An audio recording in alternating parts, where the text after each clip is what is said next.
This is CNN Breaking News. All right, let's go back to Chicago right now. There's the mayor, Rahm Emanuel, the police superintendent, Gary McCarthy. They're going to speak out on this very disturbing case involving the Chicago police officer, now actually charged with first-degree murder in shooting a teenager.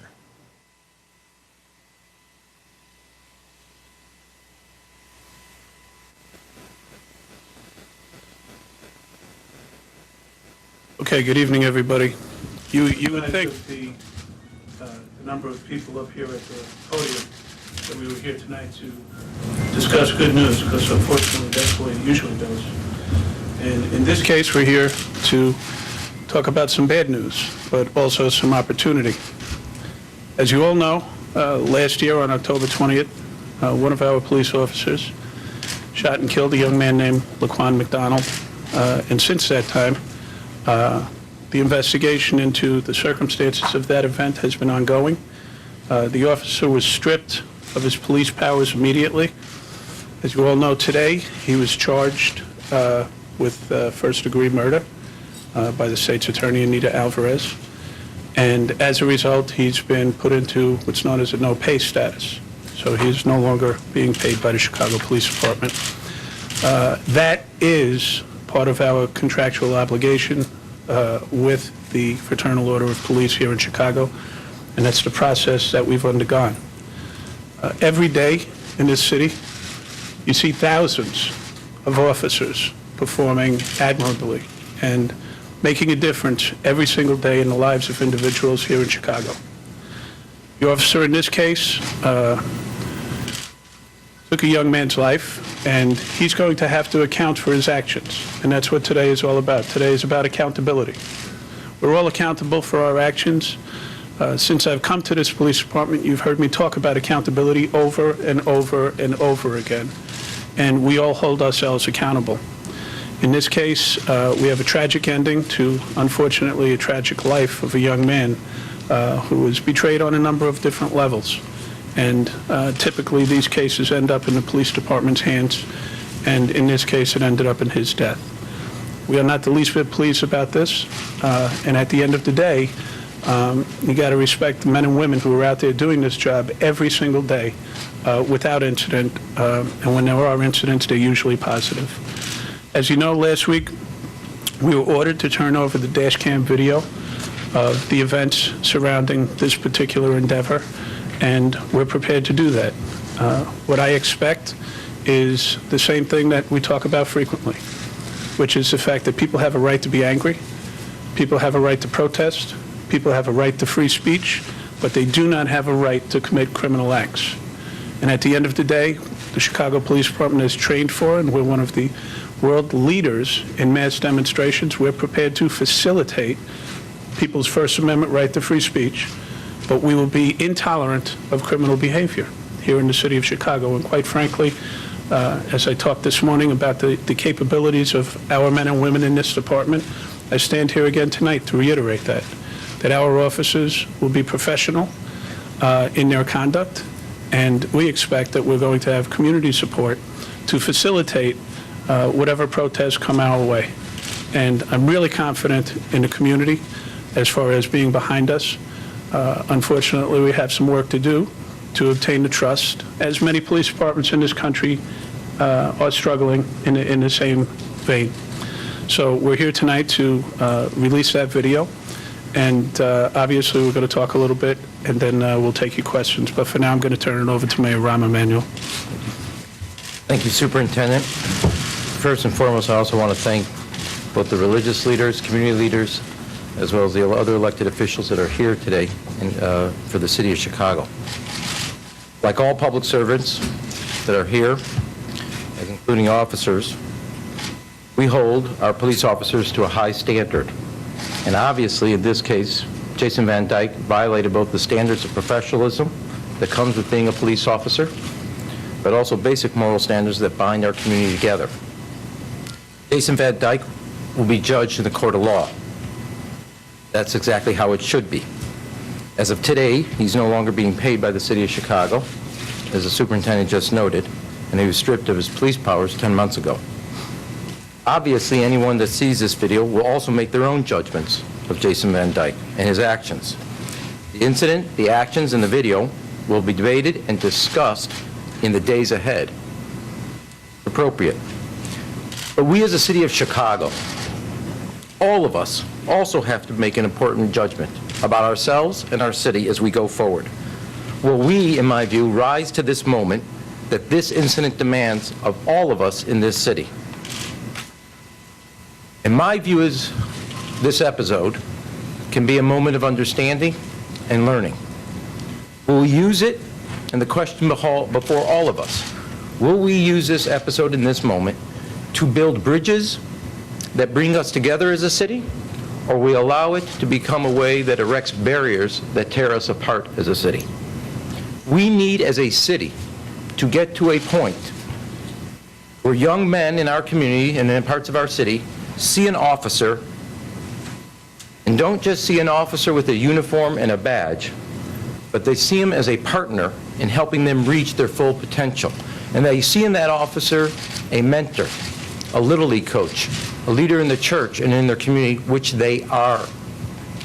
But we also have to get to a place as a city where officers who patrol communities in our city see a young man not as a potential problem and a risk, but they also see in that young man as an individual who is worthy of their protection and their potential. They see a student, they see an athlete, and they see an artist. The future of the city of Chicago lies within each of us. And I believe we as a city must rise to this moment, answer that call, not only to ourselves individually, but to our community and our city. This will no doubt be a challenge. But as somebody who believes that every challenge is an opportunity, I believe within the city, not just in the police department, not just in our places of worship, but throughout the city, people of good faith love their city, love their neighborhood and community and the residents that make it up, but know that this moment doesn't speak to who we are and what we can become. And all of us, in one way or another, are leaders. And our responsibility is to challenge us, and challenge not only ourselves, but the people we speak for and represent, to look within ourselves and reach for the future of the city of Chicago we know we can be. I believe this is a moment that can build bridges of understanding rather than become a barrier of misunderstanding. I understand that the people will be upset and will want to protest when they see this video. But I would like to echo the comments of the McDonald family. They have asked for calm, and for those who choose to speak out, to do it peacefully. They said they do not want the violence to be resorted in Laquan's name, but let his legacy be better than that. It is fine to be passionate, but it is essential that it remain peaceful. We have a collective responsibility in the city of Chicago, the city we love, to ensure that this opportunity for healing begins now. My heart goes out to the McDonald family on their loss. I want to thank all our community leaders here in the city of Chicago for their leadership and their partnership, and more importantly, for the responsibility they take every day. It is now the time to come together as one city, show respect for one another, to work every day in building a culture of trust and respect for one another. Most of all, now is the time to build a lasting partnership for peace. We have a great deal of work ahead of us as a city. All of us will be judged by our actions, and I call on all of us to look within inside ourselves, see this moment as a potential to do something that we have talked about and discussed, but for reasons have not actually endeavored to journey on. I want to work together as a city to be the city that we can be. There will be moments of challenge, There'll be moments that question, but I actually believe in the character of the people that make up this city. And now we must work together to bring the peace and understanding and the bridges of understanding together. With that, obviously, we'll take some questions. Uncle? Your statement, does this mean that your administration is going to actively seek? Here in the United States and around the world, I'm Wolf Blitzer in Washington. We're following the breaking news. Chicago officials, they say they're about to release the dash cam video of a white police officer in Chicago shooting and killing an African-American teenager. Let's go back to the mayor of Chicago, Rahm Emanuel. There's a gulf that exists, and we have to continue to work at that. Mayor, the state's attorney today said that she had made the decision weeks ago to charge the officer in this case. She said that she's waiting for the feds, decided to bring forward the charges today in the interest of public safety. What public safety issues are out there, and what concerns do you have about those? You want to speak to some things, and I'll speak to it? Well, so at the end of the day, we're obviously always planning for the worst case scenario and expecting the best. And in this case, we're in that same position.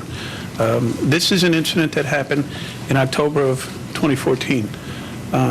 You know, I could spout statistics that are meaningless at this point about how much better we're doing at police shootings regarding policies and supervision and discipline. But at the end of the day, we knew this day was coming. And, you know, honestly, it would have, in my book, been better if it happened after whatever happens with the prosecution. But, you know, I'm not the attorney, so it is what it is. So we've been prepared for this day to come for quite some time. I'm incredibly confident in the professionalism of my department, and I'm incredibly confident in our community. And, you know, just, I'll tell you, as I stood here and listened to the mayor, I couldn't help but be struck by my first comment, which is, anytime I stand at this podium with this many people, there's credit to go around. But that's not why we're here today. We're here united together, and I just can't give enough credit to the individuals who are standing up here, these men and women who are willing to stand up here right now in this time of potential crisis in the city of Chicago. So I think we're in a totally different place than a lot of people are trying to put us into, quite frankly. We're prepared. We've been laying this groundwork for a long time in the things that we're doing in this department, and I think the community sees that, and I'm really pleased about that. I don't know, I think I'm hearing what you said, the state's attorney said. Look, my point, what my statement today speaks to where I want to see us, look, go as a city. And what I think there is a moment here, and moments like this are judgments, and that's what I mean. They're not just judgments. Jason Van Dyke's going to go to court. There'll be a judgment, and he'll be held accountable for his actions. There's also a judgment for all of us. This is not just, at one level, this is all about him individually. But we as a city must also do certain things. Now, as it relates to public safety, it is also, is it a role of police officers? Yes. Is it a role of the religious and community leaders? Yes. Is it a role for the mayor and all elected officials? Yes. All of us who are stakeholders who have positions that have responsibility to the public. So do I think that the police are going to do their job? I'm absolutely confident that that's going to happen. But my point is, as it relates to safety, there's this moment in time, but there's also after this. And I want us to think about that future and start building that future that I think we have today. Mike?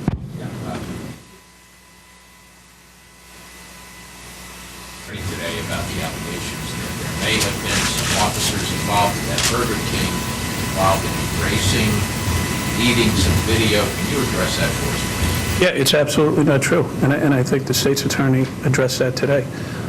There were apparently technical difficulties, but in no way, shape, or form is there any evidence that anything was tampered with, and I think she covered that. So was there video from other video than the police car? I think so, Mike, but I want you to realize something, that the Chicago Police Department is no longer investigating this incident because we have independent civilian oversight. So it went from from Chicago PD to IPRA, from IPRA to the state's attorney, FBI, and the U.S. attorney. So I don't have the access to some of the details that you're asking me, quite frankly. I had a preliminary briefing when the incident first happened, as I have on every police-related shooting, and that's pretty much the limit of my knowledge of the investigation. What needs to change to prevent this kind of incident from happening in the future? That's a great question, Craig, and if somebody could tell me, I'll take it in. But the way that we've been handling it is through policy, supervision, and training, right? Those seem to be the three biggies in policing where we have success. And through policy, change in policy as far as when we can shoot and when we can't shoot, through training, we added a training cycle for all of our officers more than 4 years ago when I got here, and supervision and ensuring that those policies are being followed through on, we've been able to have significant success in reducing our shootings. It doesn't fix what happened here today. And at the end of the day, it's always going to be the judgment in the eyes of that officer, which is why I said that the officer in this case is going to have to account for his actions. I can't do it, and nobody else can. Only he can. So that's, at the end of the day, where we are. How is the video going to be released? Is that coming now? Yes. Yeah. Can you tell us how it's going to be released? We're going to put it out. The staff will put it out, okay? Have you seen the video yourself? I'm going to go see it when it becomes public like everybody Do you else. think that there's a problem with the way, when you talk about trust in the community, the way police officers investigated when it's charged with misconduct against them, protect private, due to the union contract and the rules of HIPAA? This Officer Van Dyke had 18 claims against them, they're all unfounded. Do you think there's a problem with the lack of openness about what happens when police officers are charged with misconduct, and should that be changed? So, that's a great question, Mark. What I can address is the changes that we've made to our investigatory process, particularly in the world of internal affairs. As you know, forced complaints go to an outside civilian oversight department. But here in the Chicago Police Department, we've expanded the size of our internal affairs division. We've given them geographical accountability, which is a word that you keep hearing over and over again. And I'm really proud of some of the personnel changes, putting Eddie Welch in charge of internal affairs, who's a detective background investigator. And we took the best investigator, one of the best, I shouldn't say the best because I'm not giving other people credit, one of the best investigators in the Chicago Police Department, and put him as a commander in the Internal Affairs Division. All of those are going to help us. You negotiate the union And contract. let me, The question was Mark, really for the let me, mayor. I understand. okay, but I can give you the details on it, and he could follow up. The other thing is that with the release of the data regarding our complaints, Mark, we have work to do. There's no two ways about it. But some of those issues with the union contract are the things that people don't understand. We don't have at-will employees, and we can't just fire them the way that people The expect. police department always says that we can't release information until there's an ongoing investigation. Yet there's an ongoing investigation in this case, and you release the data anyway. He hasn't been convicted. But when it comes to a misconduct case, if he's not found guilty, he or she's not found guilty, Mark, we don't get to know about it. let me speak to 2 to 3 things just in general, okay? There's always work to improve in the sense, because trust is a two-way street. And people having a sense that nobody's being protected just because of their title or their position, and nobody's being prosecuted because they don't have a title or position. For a long time, and this was, in fact, the former Attorney General came in to actually look at what Chicago was doing, because we have 2 civilian oversight boards. In fact, Lori Leifert is here, one of them on the police board. We have IPRA, Scott's also here, that are different than any other city. We also have the internal review that goes on here. Do we need to make it constantly ask hard questions? In fact, 2 years ago, we started that process of asking some hard questions. Do we have all the safeguards in place to constantly be reviewing and demanding professionalism, and doing it in a way that gives also the public confidence of what happens in the police department? Is it perfect? Nothing's ever perfect. Do we have the spirit and the desire and constantly to find ways to improve it and make it transparent so people believe that people will be held accountable for their actions? That is what exists. Superintendent, can you clear something up? Is there audio on this video? Prosecutors say no. A copy that we've obtained does have audio, appears to hear some gunshots. The video you're about to release doesn't have audio. If not, was there audio original to this video? No, there was no audio with the tape that I saw, with the video that I saw. And I don't think that audio does exist. So it's not standard in the Ashland There's supposed to be, and it's supposed to happen in a couple of different instances. And this is one of the things that we're working on. Sometimes we have technical difficulties. Sometimes officers need to be disciplined if they don't turn it on at the right circumstance, which is why we're working out all the details on our body cam project as we speak, and we'll be expanding that shortly. Looking into whether or not there was audio, but perhaps was... No. There was no audio, to my knowledge, with any of the video that was taken for this scene. No, it didn't exist. You're going to get the video anyway. Mr. Mayor, a question from Brandon Smith, the independent journalist who fought the city for the release of this video. He said he wasn't allowed into this press conference today. He wants to know, quote, will you move to reform the wider culture of policing that has led to 300 shootings in 5 years? Mr. Mayor. But you know what? I'll talk about a culture thing in the Chicago Police Department. Since I got here, I've been talking about changing the culture of the Chicago Police Department in a positive fashion. There are some very good things about the Chicago Police Department that I found when I got here. We're building on those, and we're trying to revamp anything that's negative. And quite frankly, you're almost forcing me to give you the data on our police shootings over the last 4 years that we've been here. They're down almost 70%. That's really significant. And we did it through policy, training, and supervision. So that's a work in progress. And we're going to continue to pursue excellence in the Chicago Police Department in all aspects, whether it's in internal investigations, whether it's in the way that we treat people on the street, or whether it's in reducing crime. Let me just add one word to what the superintendent just said. It's especially true given today. Anybody who is there to uphold the law cannot act like they're above the law. And that is both a principle that is used to make sure it reflects the culture in the police department. And I want to say one thing. There are men and women, both in leadership positions and rank and file, who follow and live by that principle every day. Jason Van Dyke does not represent the police department, because I can give you chapter and verse of people who are doing things that are beyond what their quote-unquote only their job description is, who every day go out not just to protect but also to serve. And so when it comes to a culture, I actually believe, while it's a work in progress and you're never at just a point, there are officers every day. I've seen it in Little League teams. I've seen it in mentoring programs. Officers don't just are not just officers when they're wearing the uniform. They are there to serve a community and are part of a community and act like that every day. Do we have to make changes? Absolutely. It's always working towards a culture that understands that you're accountable.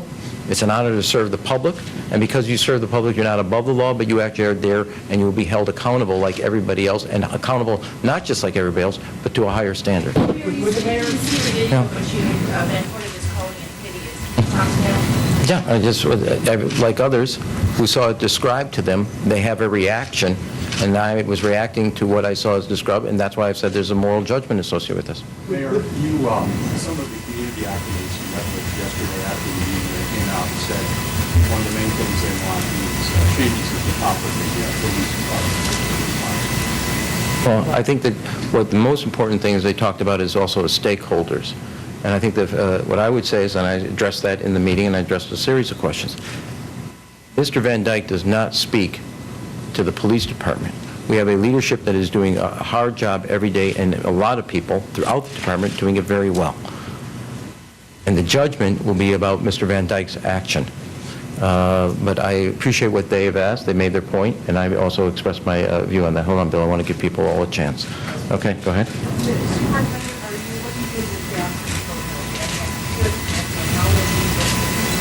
No, actually, we're not. We're going to be addressing, moving forward with the resources that we have until such time that we think that we don't have that capability. So we are not predicting doom and gloom. We are predicting protests, which is something that we do 2 or 3 times a day in the city of Chicago, quite frankly. So until such time as we need to ramp up some resources, we're not doing it.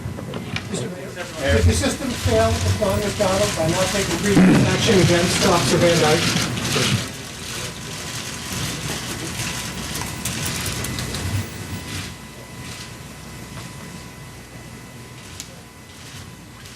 All right, so there you have the mayor of Chicago, Mayor Emanuel, the police superintendent of Chicago, Jerry McCarthy, urging calm on the streets of Chicago once this video is released. The video, the dash cam video showing this police officer, Jason Van Dyke, 37 years old, on the police force since 2001, shooting and killing a teenager, Laquan McDonald, 17 years old.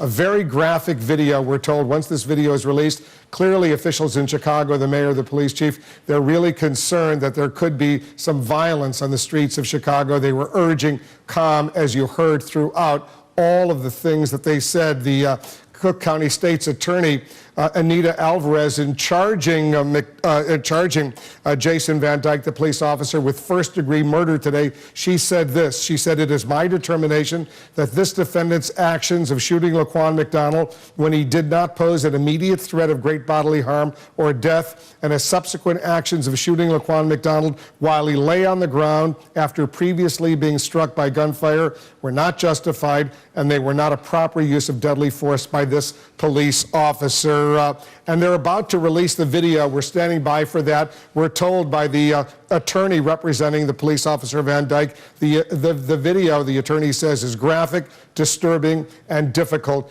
to watch. So let's get some analysis on what's going on as we await the release of the video. Our CNN anchor Don Lemon is with us. I'm the leading state sponsor of terrorism